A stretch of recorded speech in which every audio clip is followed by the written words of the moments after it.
Huji Mokoina Lam Sandok Lady, Leaning Mama from the Lady Manipur, Land Revenue Act, Land Sealing Act, Laitaba. The Aino was the Mayamda Hangzaniba question D. Manipur is a iterate Kunta, Kodam Maite, Aquina Handui Basibu, Huzik Maite, Aquina Lady, but 3% Bagao dress Rukami Manuda. 2.5 Tam Sidara by Konisa iterate Handomise. If I push, I am a day, Lam Lady Batching 70% getting city, Kuki Bazaar, the Malakani, and the Makoim, the Mata Rizapto, not Tamoina, Tamumba. And the Kaurugi Matang, the so, a quickie, Madame Nan Panzigiba, Kaurugi Matang, Sidasu, a coina like Korambagi Kanatoli. A quickie Gurudwar, Korongiana, Pakistan, the Chalaga, Hindugi, Lachangama, Korongi, Chalaga, Makoina, Turismayam, Lakpagi Mong, the Pachata, times of Lotor, the hotel, the Super Chatanba, the taxi, Mayam gas in a Pachata, Lerga, like Koromaga, Koina, the Lakpagi people Nate. Kauru de Kogilamni, a Koina, Lajanamani, I don't know. Loina Maxe, Ecology, Soina, Isaac, Madugi, Matugina, Makogi Mota, a Kogi Yaxalaita, Kabui. They get Tamkul, Matudella, Querem, Bawler me, my take a quemia like Ibani. Sigi Matang, see, I know, I pretend introduce of Sana, among so I know human rights member or in Ida, Kuki, Mayam, see, Chile 852 cookies, Chela Agazana, Tanaba Pui Pio and a Chakre. I think a coina human rights member, Nongiaga Gatpada. Cookies, I'm of Holeramde, Kraja Kargebo, low the Vaya, the Vanina, as from the Karalay, Muxalu, that's from the Suleramde. Amaduna, my tail on Kangi, I know Chakara Brakrai, they laugh noida, Mahogolga Chamber. The MLA in Pine and my army. You cannot force him to know Manipuri, my tail and I do then how you can make me believe that he is from Manipur and a Karamare, and I don't know. Mokoin of the Timore, Pumlok Sangre. Howsiki Hariba,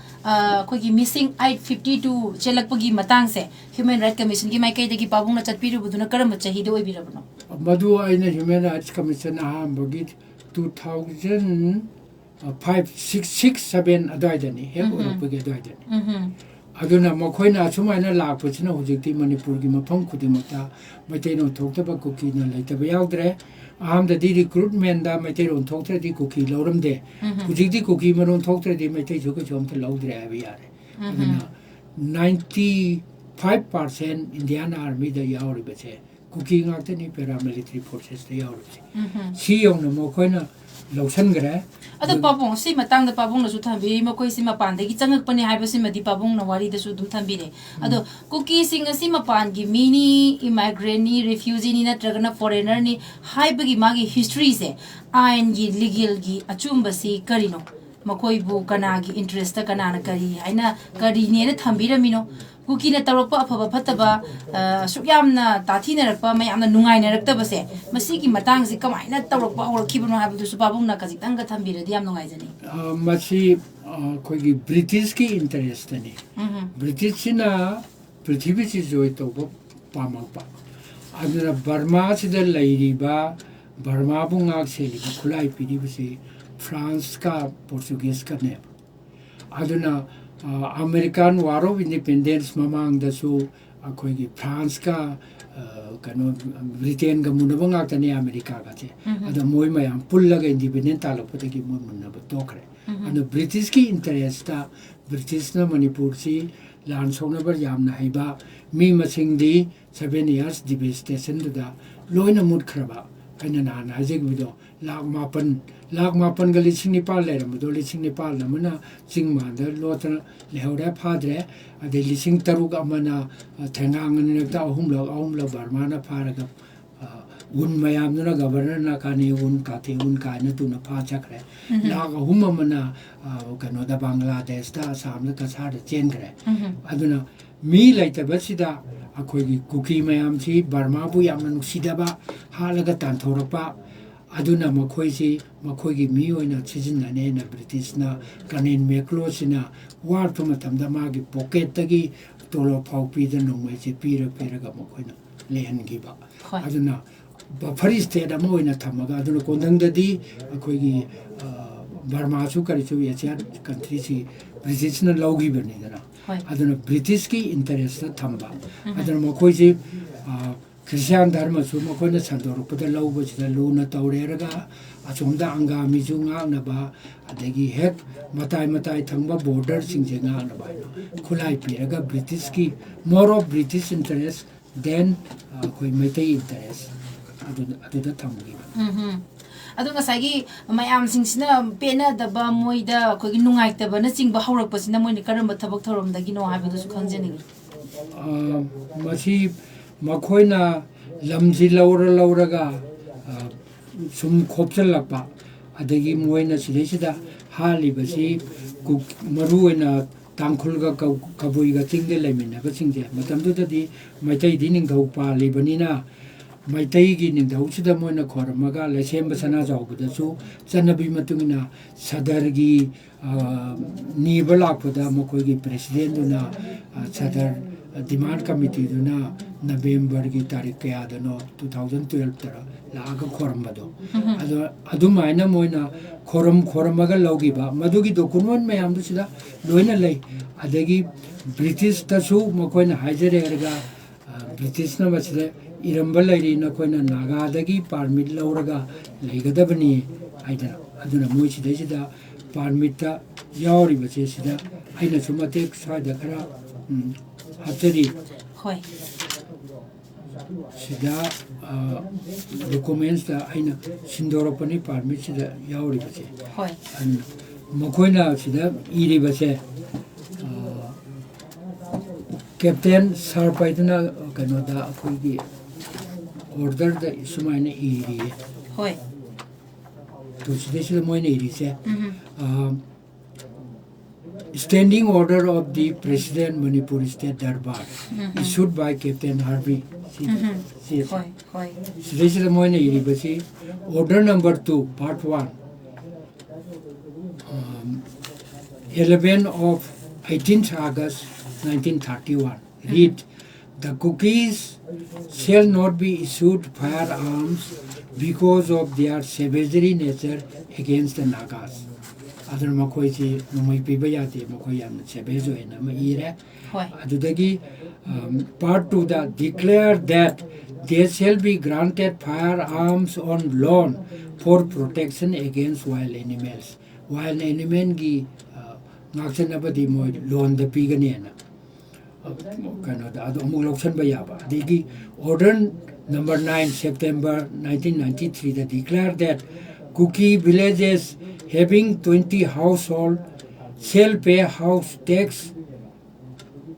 of ₹6 per annum. And the standing order of the President Manipur State Darbar issued by TSRP in his order reads, Kukis in Naga areas in Manipur are aliens and refugees. Adudagi standing order amuk to the 23rd July da aduna the Kukis shall obtain prior permission from the chief of Naga villages for settlement and the pay house taxes to the Naga chief.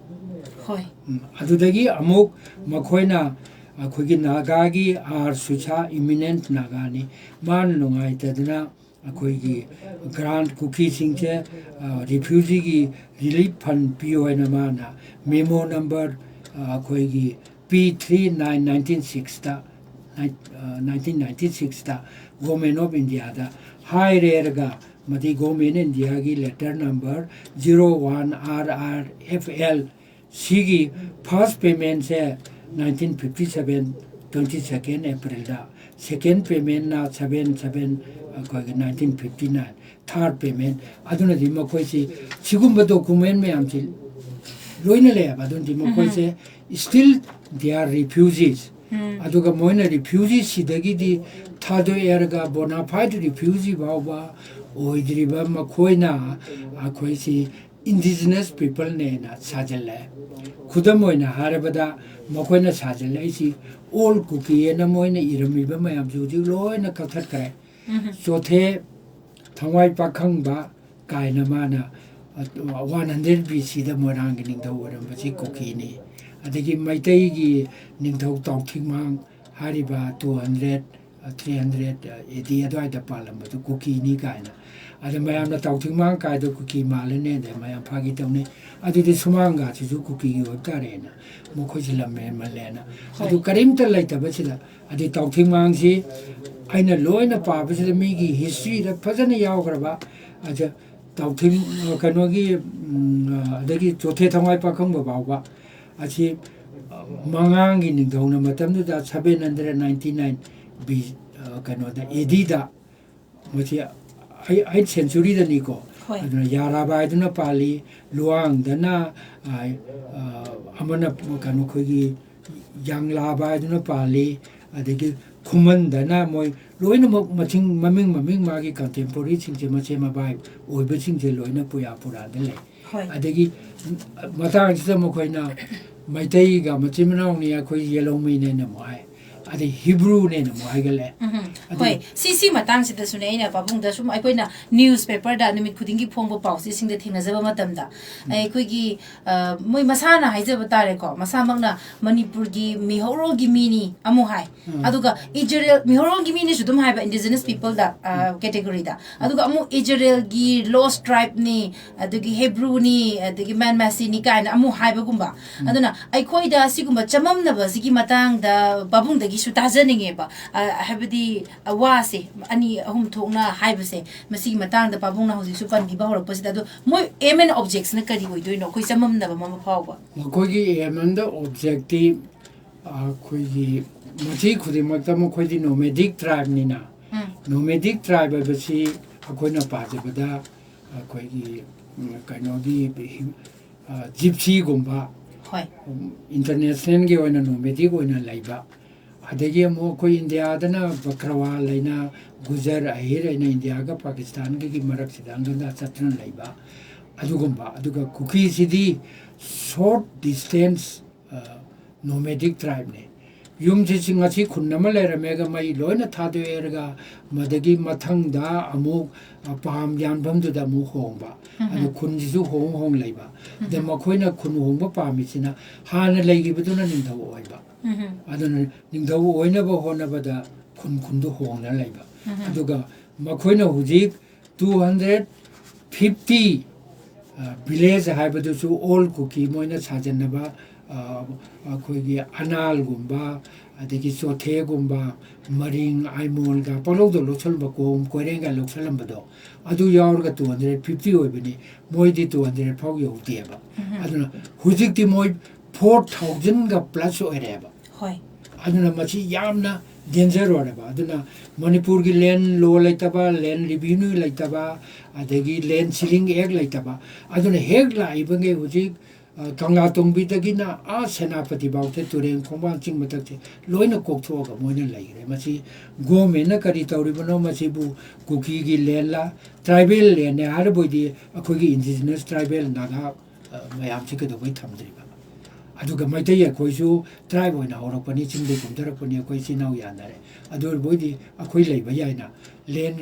revenue land law chima machi semdo akhoi leiba yai aduna tadi maitai di saruk cha mai manungda saruk ani makhai da ngaire hujik lariba Manipur siguma saruk tara chawrami Manipur se mekli kawrami aduna maitai de uja identity si mangdorabani aduna Hebrew oibase chawkat khraba jani makhoi di a BC mamangdagi makhoi gi Easter kain tawriba Parsia gi prithvi gi khwaidai gi na chawkhalaba Parsia gi Barsa emperor ga tuna Easter kain na yamna phajaba nupi du lauri bani ada Hebrew gi nupi sing sidi Yahudi ki ladki na makhoi se masak phajamandra mi na munaba lapada mama pa si ne na hundom ga yawri mi adugumba aduna chawkhot kharba kuiraba lebak tu makhoi na makhoi gi di uji sida yawri basine Kuki singje hoi sidi 1580 bawa makhoi se wild tribe ina lera me ba sida wild tribe sida lady se hoi adu makhoi ji sida yamna ts newin adagi William Shaw kaisne irambasi makhoji mafizu thongde yam tang cheli numuiga pai bahramde adun wild tribe ni wild tribes na huji la erga sibana bdi yam niki daba yam thongna phaba aduna makhoina maru oibadi aidi Hebrew yam na tinare aina army de leringa da pilot ka akoi Israeli maya makhoina thirakpadi maitai je yam na chingna dana amka yam phaba adagi akoi ji purely mongoloid sunataba akoi gi Australia ebra adugi jati ne na thirakpane hoi adai du da maitai thirakpadi akoi de yam proud of no nation ina Hebrew na akoi na khoi ge mari leinei ka ne hai ba chi yabi ponte adai du da makoi na Christian all matung da Bible paru badu da North East da kano Hebrew khra chen ge da moina hata akoi ni ka na hajil la ge ta lokchelo ni wari ka to kar kapchel nauchel na na di makhut ka khara chumbadu da sap sutar makhut chumba se adu oi badu da makoi ji kana khangno kolan hata adegi ate hutik la chongne ri se human sil na thamibra natraga moi nungdin siramani moi thongna phabani na adu moi Hebrew chungna na te machi jo koina Hebrew chingda UN da makoi na chajanari ba se makoi yamna lale Israel chingji India na yamna nusiba jati amani adu Manipur gumba nakoina maitai singji Hebrew ne na hariba nokoi bu nusiramba kangbu du na nusidaba chi horoktagi Hebrew noi de chu effect la ne koi Hebrew bu kya nusirak tre ma chi Kuki na thon mane na chi thima I ba international level de ibi ai adu natra di mo Hebrew chunate adeg moi khudong thira kandena maitai ge sin naw ne na mo haiba makoi gi opportunist haiba tare hoi adom da chathagre makoi gi batha hoi adom pabung na ibi ba laik tai khoi la thengnajagi bada Kuki singi long number lamchat Bharat ki siboi mitunity da thoki batogdo Sadar Hills ki wari aduga Kasar gi uprising da Kuki singna tumina chen ki bagi amna thajaningai oi khiba hogi Kuki sipai sen ki bagi wari se babung na ibi balai ta thengna jai masigi matang da babung na phongdok pi dibasi kitang akhoi ngasi ki unajaba sigi tanja sida su khatang thambira di am ngai jagani mama sisumana tawbani akhoi gi sipai mutini si lapa ko sileta silchar da mo ko si thongare adudagi di Kuki gi akhoi gi mangja hu Kuki aba leader malai magi kundi khongdo sei village gi chipni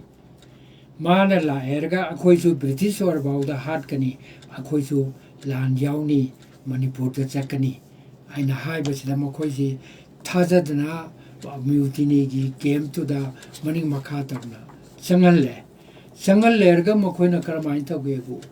mi singje tummi ngai tu da mayam khulai pai dir ngai ta loi na hatu erga khulai mayam si pura chakhraga British ta kachalore ade British na harau da makoi si makoi da kuju khulai amuk je he na pichel aga adegi makoi ji British ni yamlo na tu kare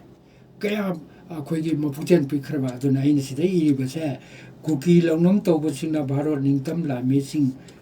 masing yamna hat khiba na tawrise hek lami sing do ahum maridam hingauram ni hingbing hode ba loina hale anna sigumba makhoi gi amalere aduna moigi maming su mangja ho Kuki machi larekta yauri bani makona British sing na iram bani Alexander Mackenzie adegi moi mayam sina loini irambani adugi mathangdana amu khudong chaba amadana ko ikai ningai oiba amadana masi kainogi Alexander Mackenzie na history of North East aina page 148 aina sida thamjari base 48 ta ada akhoi gi larik sida thadau Kuki se kainona William Shaw na ibane magi lamai 46 to da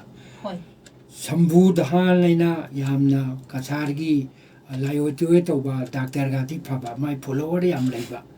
sina mi si yamna od nei badu da police na pha de badu da mayam sina saw na phabiyo na to ba sida police mayam sina la ko sida Kuki mayam sina mo khoi gi kaino Kuki militia na mo khoi gi sipai khara thambado maduna British ta tamdana akhoi gi gunjong ai ba mai gai du da chen gre gunjong ai ba lam du da hoi adigi mai bong da santri oi ba nu pa do chen gre hoi aduna yam thajab da ba mawong da ma khoina ma khoi bu tolo piri ba thami ba sing do tam da na moina nga moi da ba ma pham da di hogala ga chen gre ba pau da su tam de ba madu da gi di commissioner sina ma khoi se kaino ji kaino ma khoi ge kem to disband tau ge ba lok thok ge ba hoi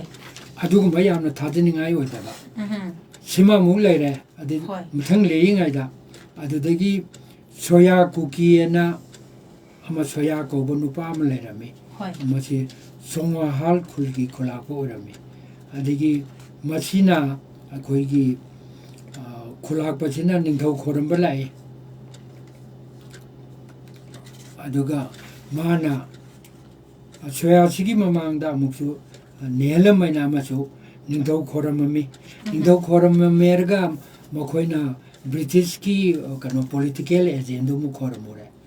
aduna Manipur ning thau na pambadi mangon da loiba haiba in madu pamni British ki amu oi song ki amu oi adu ka tu karan double agent oi bado madu nungai ta dana mana kaukhal lerga mana semunga kari kari kat na khonam tawe do metai ning thau mu tam di power leina hatu eba hoi adigi koi nelam Kuki jo hat khre adugum lam chat adigi soya ba khul ki khula pa powerful oi ba sina ai power yam lei bane na independent ne na mana lau thore adi independent lau thok pa du da ning thau na ma kau pa du da ma chu kangsi ga kari ka ru pur ga lai adu chu nang independent oi ba lau thoi kai no na du so atu e mai ning thau jing ji hujik so du ma ngam ma di mu khoi kai chu lam he loi da ba adu da gi di madugi pau du ta ba da mu khum kho pau aina thungko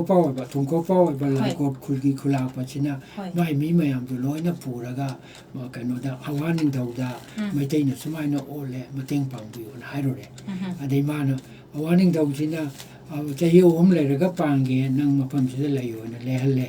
adama di mobu phata banina awagi mi khara mo halo re du da adai awagi ning dau juna mo ma ji kau re karigi hali no na du na ma hat ki batare na mana nasan raga laktre chatre adu dagi di magi mama na ba maming hai bani sida direct de ya pa ti hangre aduna ma moi di Manipur ning thau da haijaru ro aduna trai nang si batare na Manipur ning thau sida mo haijaba lai ma sai sida koireng jubras ka kula chandra ga na makoi bu thambi re fare laijaro na aduga lan si maitai na mai thire ba matamda akhoi gi chachata chalu ba matamda mokhoi na shelter pidre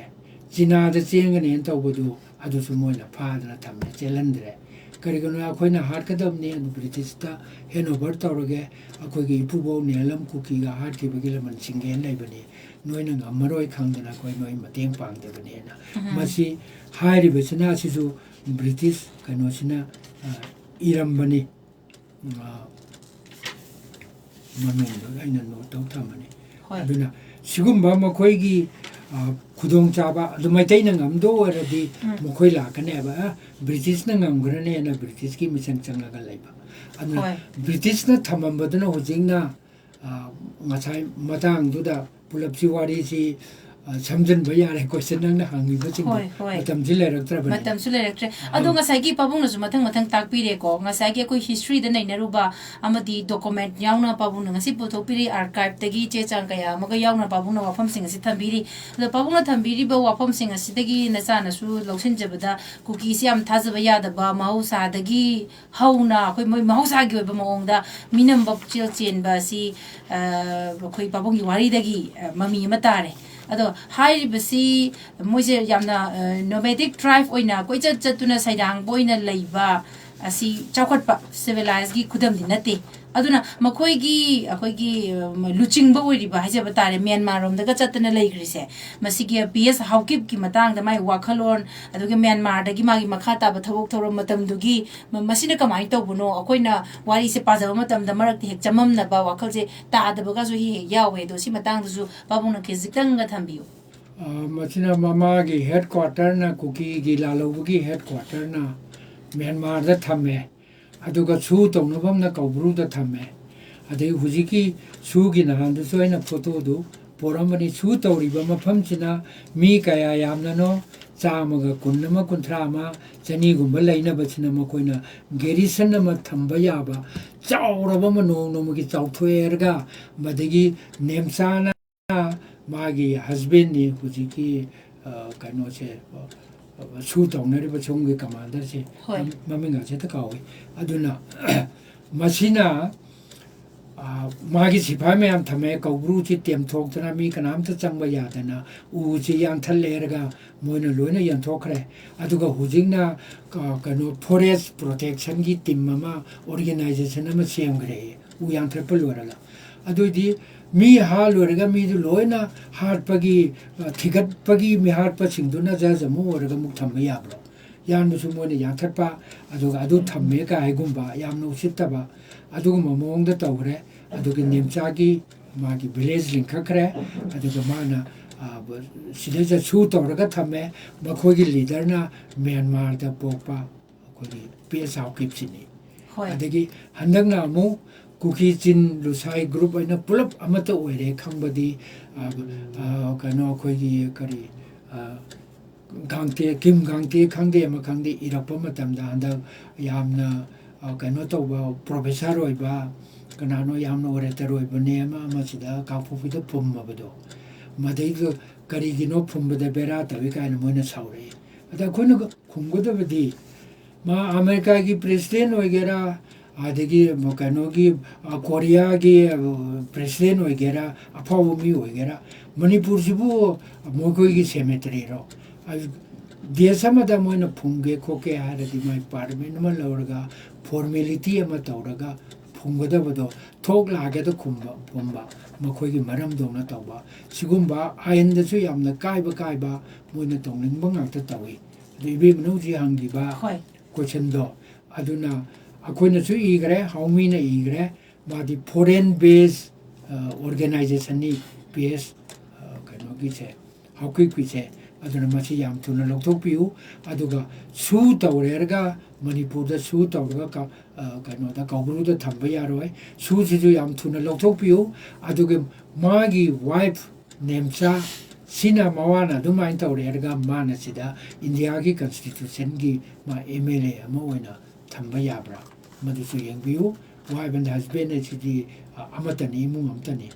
hoi aduga babung stage dai koina Kuki War of Independence si matang sida makata na muktang koina yamna kupna naina ba habadu di pumpham masai sida di wai roi mathang makata ra program amada mu pukhalaga su ten tak na haijaba tare akoigi Kuki masama una di haise moi war ni na haidaba aduga akoigi masigi matang sida masiga mari leinaba document taitare Kuki singse refugee ni haibagumba document puthokpi bangam bibra adu eraga di Kuki singse refugee obadana tana dangerous foreigner ni haibagi proof to bibangam bra aduga masigi matang da akoigi chinga kham sana zawbada taisin basi chumgadra haibna singba mayangi tongan ba mod na chingba su duma khoina tajaki ngasi khoi wari sabagi tanja si laujeraga pabungi mapam dagi shu hairi basingzi akoi makoi sigi asumna haurai pukchel sengba wadi moje nomadic tribe ni mafam ko chatana lebani tangdang balai tabani aduga hairi ba khogi pabung makna su khogi army dagi Indian army dagi pothar matung 20067 adwaida Manipur Human Rights Commission de le matung da maikoi mioi chanipa nya khai thoi lakhiba adu mafam khangdan Manipur dum tin khibana chingbagi matang pawba adumuk panbiri isamak na hek thengna ba aduga yamna angan matam dagi hauna hauzik phawbagi khongchat asidesida miyam na hainari ba makoisi foreign tribe ni nomadic tribe makhal amani makoisi laungnami kudong chaba yengi opportunist oi habana singba kaya amakhak masi maral sibani hairadra masi achumba fact finding document kaloina na puthopira di maral sibana te do haidoi ba madugi be marakta ya je document uji loina leire document si loina leire masi akoi gi dunna iramba sida mogoi khun humdar mapan dagi hende adudagi mu hengalapna uji lising mga tru hengale adugi aina haijagodabu wai amana war haibasigi meaning se dictionary meaning se war haibasidi sovereign state amaga taunagadamni moni makha tawba aigi lamda saidang na leraba machi machida an administrative region da leiba amana nungmai amani parerga ka perga war ne haiba yabanate aduna war gi meaning su khangde aduga khwaidigi noningba mokoina war ne haiba sidadi mokoi gi kuki gi mi se nipu mari si mi nipu mari akta si adi yang khai mari ma sui adudagi khoi gi khara nupi angang phagalapado chama kunthra ma phai lan chong ne ngduda khoi gi mi kanoga lising ang chani amaga hat khare adi mamang lising ama chani pa namtu nupi angang ata adu noina british ama hat pasu leite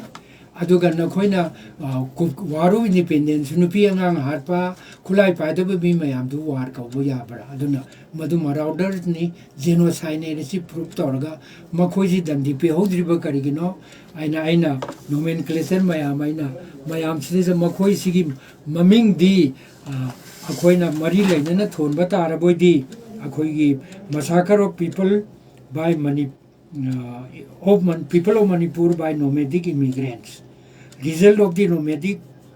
Kuki immigrants sima thon ba yare opportunist immigrants Kuki rebellions the rebellion of opportunist Kuki loina maksi thon banatana moina war of independence na war ibadudi akoi hujik ki matam di war sidi akoi chikari khagna de short and intense yamna mi yamna sopa tenba makoina chahi ani changi kaina war chahi ani songna buduna war ne ta ya pote moi mi kuntra mari ni phu mari si adu halam bana makoina nupi anga mga kak tra harpa nupi ga chi lelam lok thokpa yon thokpa thaina gi yamna uncivilized gi mawong da madu loina mak akoina hana su ina lai khrabani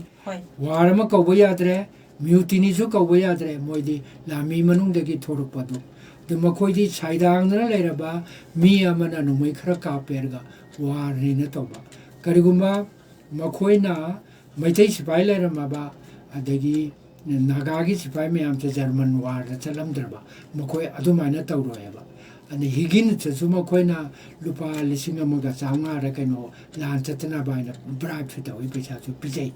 adubo higgins na yade moi chaloina aduna makoi di loina makta sipai me am letringai du da nupi angang ha lerga waru independence makoi di yamna punishment madu ireiba singdo akoi gi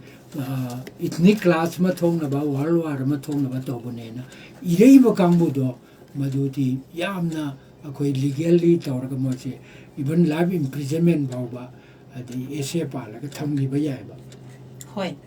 aduna makhoina haireiba se madu gi akoi chap chap pa kum pidori akoi organization tare nipan tara muk pulaga adego indigenous people akoi kunmari kunmanga se hoji kanam ta makhoi gi michang changde hoji tu moi mitam khara potha ba ya ai chaw bone te du koi legally to bauna bu to gani makhoi di foreigner ne na hairaga tan thor ka ne na ki badagi makhoina akoi gi indigenous people saraka ne indigenous people saraga makhoi da madu da chiting amaga leire foreigner noina indigenous people sarga ador body noi the fifth columnist or comprador iduni la logola puni your invaders invader gi mong da chinga ga ko UN da chu amma da chu yamna akan ba mong da ko chathana ba ꯍꯣꯠꯅꯔꯤ ꯍꯣꯏ ꯄꯥꯕꯨꯡꯅ ꯃꯇꯥꯡꯁꯤꯗ ꯄꯟꯕꯤꯔꯦ ꯃꯌꯥꯝꯅꯁꯨ ꯆꯃꯝꯅꯕ ꯑꯩꯈꯣꯏꯒꯤ ꯀꯨꯀꯤꯒꯤ war of independence ꯍꯥꯏꯕꯁꯤꯗ ꯄꯜꯂꯤꯕ war ꯑꯗꯨꯕꯨ war ꯀꯧꯕꯗ ꯃꯐꯝ ꯆꯥꯔꯕ꯭ꯔꯥ ꯔꯦꯕꯦꯂꯤꯌꯟ ꯀꯧꯒꯗ꯭ꯔꯥ ꯖꯦꯅꯣꯁꯥꯏꯠ ꯀꯧꯒꯗ꯭ꯔꯥ ꯅꯠꯇ꯭ꯔꯒꯅ ꯃꯗꯨ ꯑꯞꯔꯥꯏꯖꯤꯡ ꯍꯥꯏꯕꯗ म्यूट्रिनी हाइबदा चानगद्रा का हाइबना सिंगबा मखल मखल कया अमा खनबा अमदि मियामगी थमोइदा फावबदुगी मतांगदने पाबुंगना हौजिक थमिरिबो वाफमसे अदुना मखा तारकपदा पाबुंगदगी नचाना खंगजनिंगबसी पाबुंग इसामकना हेक थेंगना बिखिबा पाबुंगना पांगथोकिबा अमदि पांगथोकपा ngमखिदबा खुगी सिमदि तौगे नत्रगा तौनिंगी हैना खलगा हौजिक फावबदा ngमखिदबा एक्सपीरियंस खरा लई हाइबसिमदि नचा होइना सुताजरे पाबुंगना इबिबे लाइरि खरा सुदुमक पाजरे अदो तादबसु अखोइना नचा होइना कया अमा कोंगाइ लैबिरंगने हैना खंजे अदुना मयामदुगी मरक्तगी वाफम खजिक्तंग पाबुंगना ngasiगी नुमित सिदा थंबिबा याब्रा हैबदुसु पाबुंगदा हाइजगे याम नुंगाइ बेमा मचे आइगी एक्सपीरियंस ती मखोइसी गवर्नमेंट खंगना तौगिबो एक्सपीरियंस खातन क्वाइगी याम दाइना आर्मी दगी हेक लाप थोरकपसिदा अखोइगी चेई अमनिगी ममांगदा कांगबु मलागा अखोइगी सिफाइना कनो मैते यामना फुरे हाले अदुना इओबा यावरे अनो अंत यामुमदि रिटायर तौरमनिना आर्मी दुग थेमजनबियोनि कराइदेनो मोरेदनि अदु आइगी first time in my life आइना मणिपुर लेरिंगैदा मोरे जम थचलमदेबा होय आई चलगे ना कोइना आइगी कजिन ब्रदर कनन जत्रासना जो हवे अद मादे असादुगुंबगी खना चाइना बैदि यावनोना मोहि अकोगी कनो नि नाउनु पियाइगद्रा दुना मे मना याते न मा लेवरा आई चले होय चटपदुदा मदुदा थोइबा थौदोक्ति अको कुंदो लाइरेम्बिदा अकोगी नारोन खरना लाइरेम्बिगी मनाक्ता लैरे अरगा कनो इसिंग सोपा लापा सिपाइसिंग नोमैना कापु मदुदगी तखत्र फुरा आमदा कुकी दसु फुरम्बा अदुदगी दि कुकी सिंगजना खोइना तौबना ते मैतैना तौबनी ना हाइबदु याम सोंगमे कुंदो लाइरेम्बिगी अचाइजे अदुर बोइदि नोय पेछा पिगे सोंगिबो मफमजे यानथलो अना हाइबदुदा मखोइना कयाम सिंगबु यानथपदि खरा लेरा होगलकनी अदुना नोय सीजीआई से पियो अकोय अकोइबसि युम साजनगे नारगा सिफाइना सीजीआई से जिंगगा से पिरा युम कोंग पिरागा कुंदो लारेम्बिगे अकोइबसि मोइना लैबा होगरे ओ कया कनो सिंगर बकांगु मसी पाबु इसामकना खंगाबा इसामकना थेंगनाबा चले अदे आइना चलेरगा कनो तौबदुदा मोय मेजरदु उनै मेजरदु उनबदुदा माने एस कनो सारने लिरिबे वारिसि याम फसगरेना दरबार से सारने लोबिरो अखोइगी सावरिबे सिफाइ म्याम मोइ इसिंग सोपो चपद नोमैना कापे चालोना बे सिंग सोपो चकिबे नोइ कापे सावबने अदाइना सावबदो सुमाइना सावबसे देवी की मंदिर दा नोमै पाइबा सिंगदुना नोइदा नोमै कापकेना हाइबदा मोइना लेहन्द्रदि मोइदि हालमगनि अंडरग्राउंडनिना नखोइदि डिसिप्लिन फोर्स निना हारपदि हातेदना अदुना हारपगा फुबगा कनाम फै आइना सि खल्लेरगा मोय फु सिपाइदि हाते हालरोइ खल्लगा मोय मोइबु लेहनगिबनि अदुना देवी की पुजारी सिंगसे नोय अदुमाइना फुब्रा मोइदि नुंगनि मरता हावरे करमाइ तौने अदा चुम्मेना हाइबदुदि आइना दरबार से फम्मे कंपनी दो आइना आइगी ड्यूटी नते आइना नेपाली सुबेदार ने यावरमे अमन दार्जिलिंग दैनि अमन नेपाली दैनि नेपाल दैनि आइना खंब्रा मणिपुर से नोइना तौरसे नोइना लेगदमनि महाराजा मणिपुर का महारानी नेपाल का महारानी ईश्वरी कौबनी नेपाली महारानी नेपाल लेबागनि नखोगी प्रजा नोइना हातप्रा काइना मोइ सेंटिमेंट तौरे फुब्राइन मदैदि यारगा देगी कुकी सिंगसिना इंसन तौने दु तौने कुकी वनो मु फुगले अदि प्रैक्टिकल एक्सपीरियंस ने मदै मयामसिना पेनना कुंदो लाइरेम्बिसिदा नखोइ ऑफिसर्स की क्लब अमा सारो ऑफिसर आर्मी ऑफिसर सिंगदा छुट्टी लापा मखोइना लेरम मफम सिदा ब्रिगेडियर रिंगे जेन कर्नेल ओरिंगाइ दे लेफम पि अदु हायेंग पेंशन फंगा कांदे लेफम न चरदि से क्लब अमा सारदि क्लब तु द मोय छुट्टी लापदा मोइना लेरम मफम नेना नुक्सिना लेरबदु फत्राइना हाइबदुदा क्लब अमा सारगे ना हाइबदुदा मयाम मैतै मयाम नुक्सिना क्लब के अचोबो मफम अमा पिरे आइगिसु लौदे आइदि अदगी अब कनो गिसु यामुंगिसु क्लब अम सारदि यामुंगिसु प्लॉट अमा कंजलो होय होय ना म पिए ना तवे ꯑꯗꯨꯒꯤ ꯀ꯭ꯂꯕꯁꯤ ꯇꯦꯡꯊꯣꯛꯑꯦ ꯃꯗꯩ ꯀꯣꯟꯊꯪꯗ ꯃꯩꯇꯩꯒꯤ ꯍꯧꯅꯕ ꯃꯈꯣꯏꯅ ꯀꯩꯅꯣꯗ ꯏꯟꯇꯔꯅꯦꯁꯅꯦꯜꯒꯤ ꯃꯐꯝ ꯑꯣꯏꯗꯣꯔꯤꯕꯅꯤ ꯑꯗꯨ ꯇꯧꯗꯣꯏꯅꯦꯅ ꯄ꯭ꯂꯣꯠꯁꯤ ꯃꯆꯥ ꯃꯆꯥ 30/20 30/40ꯁꯤ ꯍꯦꯛꯇ ꯌꯣꯟꯊꯣꯛꯑꯔꯒ ꯂꯥꯛꯇ ꯁꯥꯔꯦꯔꯒ ꯌꯨꯝꯗꯤ ꯁꯥꯗꯦ ꯑꯩꯅ ꯃꯁꯤ ꯅꯣꯏ ꯌꯨꯝ ꯁꯥꯗ꯭ꯔꯗꯤ ꯀꯨꯀꯤꯅ ꯃꯨꯟꯈꯤꯅꯤ ꯑꯥꯔꯃꯤꯗꯨ ꯂꯩꯍꯧꯔꯕꯣꯏꯗꯤ ꯀꯨꯀꯤꯅ ꯀꯔꯤꯝꯇ ꯇꯧꯕ ꯉꯝꯃꯣꯏ ꯀ꯭ꯂꯕꯇꯨꯃ ꯄꯔꯕ ꯇꯧꯍꯧ ꯑꯩꯅ ꯍꯥꯏꯕꯗꯨ ꯇꯧꯍꯧꯗꯕꯗꯤ ꯍꯧꯖꯤꯛ ꯃꯨꯟꯈ꯭ꯔꯦꯕ ꯃꯁꯤ ꯀꯨꯀꯤ ꯉꯥꯛꯇ ꯂꯥꯟꯕ ꯅꯠꯇꯦꯕ ꯃꯩꯇꯩꯅꯁꯨ ꯃꯩꯇꯩꯁꯤ ꯌꯥꯝꯅ ꯃꯨꯞꯆꯦꯟ ꯄꯤꯑꯦꯕ ꯍꯧꯖꯤꯛꯀꯤ ꯄꯩꯁꯥ ꯁꯥꯔꯒ ꯃꯥ ꯃꯌꯨꯝꯗꯤ ꯁꯥꯍꯧꯔꯦ ꯑꯗꯨꯒ ꯃꯩꯇꯩꯗꯤ ꯃꯣꯔꯦꯗ ꯍꯧꯖꯤꯛ ꯂꯣꯏꯅ ꯑꯝꯇ ꯂꯩꯇ꯭ꯔꯦꯗꯅ ꯀꯨꯀꯤꯅ ꯂꯣꯏ ꯃꯨꯜꯍꯧꯔꯦꯗꯅ ꯁꯤꯒꯨꯝꯕ ꯍꯧꯖꯤꯛ ꯇꯧꯔꯤꯕꯁꯤꯡꯁꯤꯁꯨ ꯃꯈꯣꯏꯒꯤ for your tomorrow we sacrifice our today ꯀꯥꯏꯅ ꯀꯗꯥꯏꯗꯒꯤ ꯀꯣꯠ ꯇꯧꯔꯤꯅꯣ ꯈꯪꯗꯦ ꯑꯗꯨꯅ for our today you sacrifice your tomorrow ꯑꯣꯏꯅ ꯃꯩꯇꯩꯗ ꯍꯥꯜꯂꯝꯗꯣꯔꯦ ꯁꯤꯒꯨꯝꯕ ꯑꯣꯔꯒꯅꯥꯏꯖꯦꯁꯟ ꯃꯌꯥꯝꯁꯦ ꯑꯩꯗꯤ ꯑꯣꯄꯟꯂꯤ ꯍꯦꯛꯇ ꯆꯩꯌꯦꯕ ꯅꯣꯏ ꯈꯔ ꯈꯟꯗꯧ ꯍꯥꯏꯅ ꯃꯣꯏꯅ ꯏꯟꯇꯔꯚ꯭ꯌꯨ ꯇꯧꯁꯤ ꯀꯥꯏꯅ ꯀꯧꯏ ꯆꯠꯂꯤ ꯑꯗꯨ ꯏꯔ ꯄꯤꯈꯤ ꯀꯣꯟꯅꯪ ꯑꯩꯅ ꯆꯨꯝꯃꯦ ꯍꯥꯏꯔꯒ ꯑꯗꯨꯝ ꯏꯪꯊꯅꯔꯛꯏ ꯑꯗꯨꯅ ꯃꯁꯤ ꯒꯥꯏꯗ ꯇꯧꯕꯗ ꯋꯥꯠꯄ ꯁꯤꯅ ꯐꯥꯔꯁ ꯑꯦꯛꯁꯄꯤꯔꯤꯌꯦꯟꯁ ꯑꯗꯨꯃ ꯑꯗꯒꯤ ꯁꯦꯀꯦꯟ ꯑꯦꯛꯁꯄꯤꯔꯤꯌꯦꯟꯁꯇ ꯉꯁꯥꯏꯒꯤ ꯑꯩꯅ ꯀꯨꯀꯤ ꯑꯃꯨꯛꯇꯁꯨ ꯅꯠꯇꯦ 50-60 ꯂꯥꯛꯄꯁꯤꯡꯁꯤꯗꯤ ꯑꯗꯨꯝ ꯂꯥꯛꯑꯕꯅꯤ 952ꯒꯤ ꯂꯝ ꯔꯤꯖꯥꯔꯚ ꯇꯧꯔꯒ ꯊꯝꯈ꯭ꯔꯕꯅꯤ ꯀꯨꯀꯤꯁꯤꯡꯁꯤꯅ ꯑꯗꯨꯒꯤ ꯃꯇꯨꯡꯗ ꯑꯃꯨꯛ ꯑꯩꯈꯣꯏꯒꯤ ꯖꯦꯜꯍꯥꯡ ꯀꯔꯤ ꯁꯤꯗꯩꯁꯤꯗ ꯆꯨꯔꯥꯆꯥꯟꯄꯨꯔꯗ ꯀ꯭ꯔꯦꯃꯦꯇꯔꯤꯌꯝꯗꯨ ꯕꯨꯜꯗꯣꯖꯅ ꯇꯛꯈꯥꯏꯔꯒ ꯕꯩꯖꯥꯡ ꯈꯨꯅꯧꯁꯤꯗ ꯇꯥꯟꯊꯣꯔꯛꯑꯒ ꯁꯤ ꯃꯣꯏꯅ ꯗꯤ.ꯁꯤꯗ ꯁꯨꯄꯔꯤꯟꯇꯦꯟꯗꯦꯟ ꯑꯣꯐ ꯄꯨꯂꯤꯁꯇꯒ ꯂꯣꯏ ꯊꯥꯏ ꯃꯣꯏ ꯀꯅꯥꯝ ꯉꯝꯗ꯭ꯔꯦ ꯑꯗ ꯕꯩꯖꯥꯡ ꯈꯨꯅꯧꯒꯤꯁꯦ ꯑꯗꯩ ꯕꯨꯜꯗꯣꯖꯅ ꯀꯩꯅꯣꯗꯣ ꯑꯩꯈꯣꯏꯒꯤ ꯃꯣꯡꯐꯝꯗꯨ ꯇꯛꯈꯥꯏꯗꯣꯔꯦ ꯑꯩꯉꯣꯟꯗ ꯂꯥꯁꯇ ꯀꯅꯥ ꯏꯟꯁꯤꯜꯂꯛꯄꯅꯣ ꯈꯪꯗꯦ ꯑꯩꯉꯣꯟꯗ ꯂꯥꯛꯑꯦ ꯑꯗ ꯑꯩꯅ ꯑꯥꯔꯃꯤꯗ ꯍꯥꯏꯔꯦ ꯍꯥꯏꯔꯒ ꯃꯗꯨꯃ ꯀꯜꯍꯧꯋꯤ ꯕꯨꯜꯗꯣꯖꯒꯥꯗꯣ ꯑꯥꯔꯃꯤꯅ ꯈꯨꯄꯥꯡ ꯊꯥꯔ ꯇꯥꯟꯊꯣꯛꯈꯤ ꯑꯗꯨꯃꯥꯏꯅ ꯇꯧꯗꯅ ꯍꯧꯖꯤꯛꯀꯤ ꯃꯣꯏꯒꯤ ꯕꯩꯖꯥꯡ ꯈꯨꯅꯧꯒꯤ ꯀ꯭ꯔꯦꯃꯦꯇꯣꯔꯤꯌꯝꯗꯨꯃ ꯀꯜꯍꯧꯔꯦ ꯑꯗꯨꯗꯒꯤ ꯑꯃꯨꯛ ꯊꯥꯡꯖꯤꯡꯁꯤ ꯊꯥꯡꯇꯤꯡ ꯇꯧꯅꯦ ꯇꯧꯗ ꯅꯣꯏꯅ ꯑꯗꯨ ꯂꯝ ꯍꯦꯜꯂꯤ ꯀꯔꯤꯒꯤꯅꯣ ꯊꯥꯡꯇꯤꯡ ꯀꯧꯕ ꯌꯥꯔꯣꯏ ꯊꯥꯡꯖꯤꯡ ꯀꯧꯒꯗꯕꯅꯤ ꯑꯩꯈꯣꯏꯒꯤ ꯋꯥꯔꯤꯅꯤ ꯑꯗꯒꯤ ꯇꯦꯔꯥ ꯈꯣꯡꯖꯥꯡꯒꯤꯗꯨꯗ ꯃꯤꯒꯤ ꯂꯧꯕꯨꯛꯇ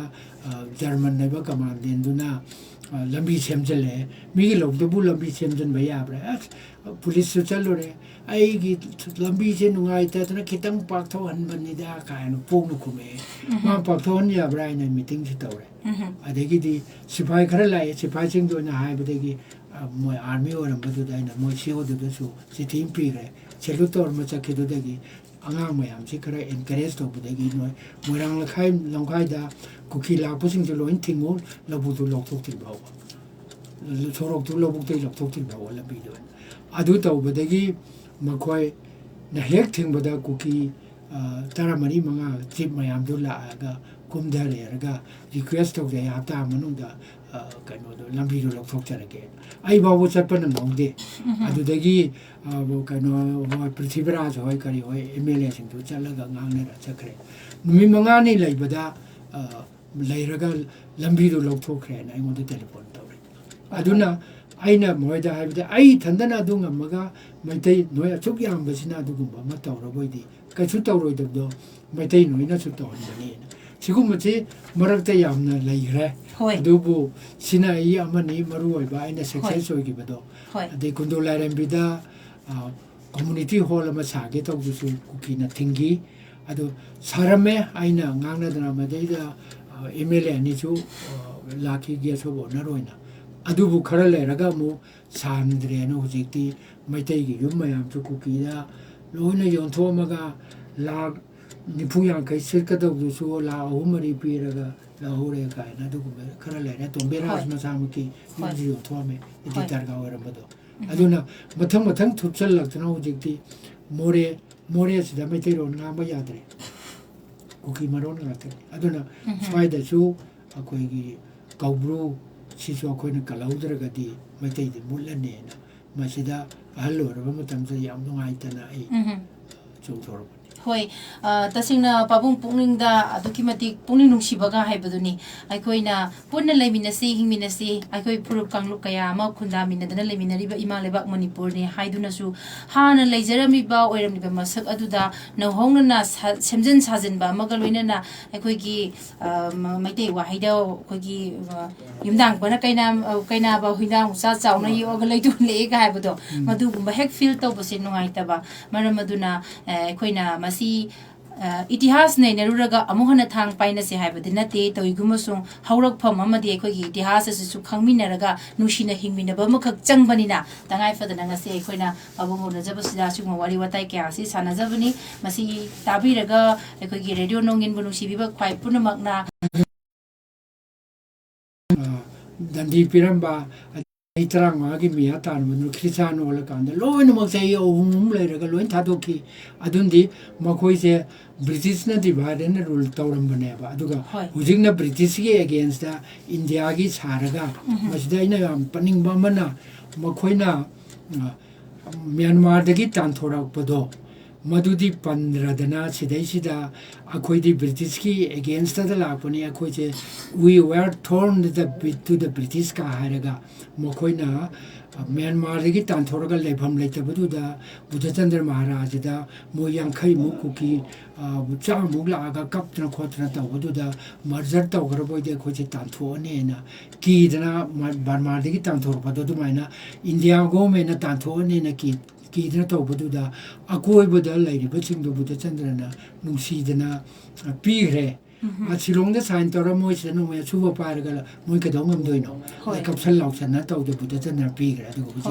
Buddha Chandra Mating Pangena, Lake Halage, Haibagumba, Sigumba, Yamna Tunadaba, or the water Sagalaga, Matukam the Wino in a Kadawi kind tower. I do get to Loina Europe near Mokoisi, Minam Bagging as I pan the Remayamdo. I don't know. Makoisi is in an owner or in a laminavatar, so Makoi Binambase, Sumana Taurigadi, Makoi Laminabase, Kanamtan and Mairo, Makoi di Punna, Makoi Mo, Samanaba, Mizoram, Gumbama, Mother Pulak Tazangida. Natraga, in the Agomena indigenous people, Sibutantoga, foreigners in the Yoke Haradi, Mokoi,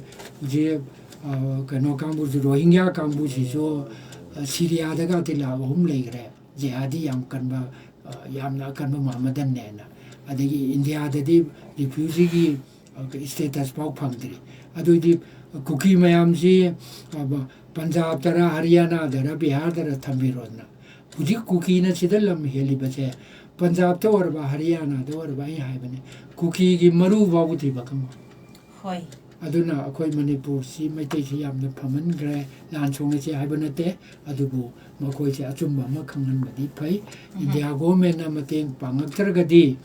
Manipur Butaki and Ninabadi, Naron Jinsina, Atopa country Magi, Koimoto Chorpudi Hindaba,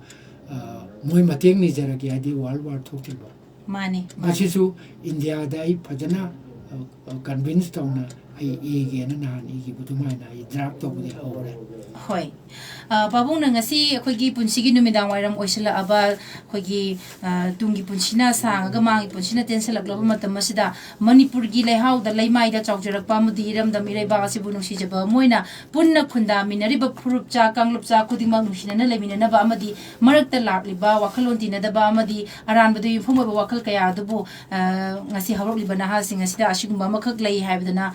tambiram ba pau tambiram ba adugi matik nungai jai aduna babung su ana yauduna punsinung shangna leibu view makha tarakpa thorom singda babung ga tekta kaidana makha ta namuk thengna minasi haba wafam dune radio nongin gi maikai degi babung ga thamjabasi Matangi di ayu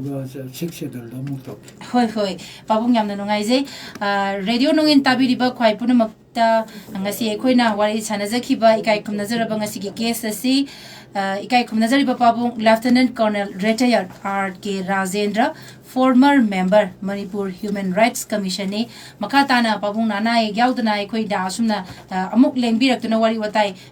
sanabagi tanja ma pibiragadi pabung na yabiragadi ekhoi gi sex schedule gi matang da su wari watai si tanabagi tanja ma soidana ekhoi radio nongin da pibigani habigi thazaba thambiri loina na ngasi YouTube live stream da meeting tabiri ba ekhoi gi nungsijaraba thoromase saruk yabiri ba ichile now radio no win bonus be quite put among na waro biro madam ding a sigi wari watai a sigi marak tana dom gi wahang sing lo khachaduna khogi pabung da khana ne bagi tanja ma haibado phangja khidre ekogi topic se kitang yamna hena kupthana naina bamadi tana ba hangbada hena nungai ga da ba oiba du matam na di akak na boy ba maram na makha tarak pa thoram da dom gi wahang sing lo khachaduna pabung ga khana ne bagi tanja du lojage tabiri ba khoi puri maki mafam dagi ngasi radio nongin gi tongthin gi thoram asi matang asida loishin jage tabiri ba khoi puna makpu thaga chari tabu ma khambo chari ikok na khurum jari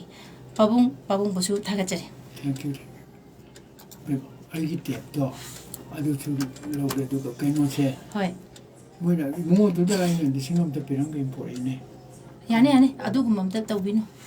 ka do ho gi mo da pi ge to ma na kar ka no kara to ho gi kara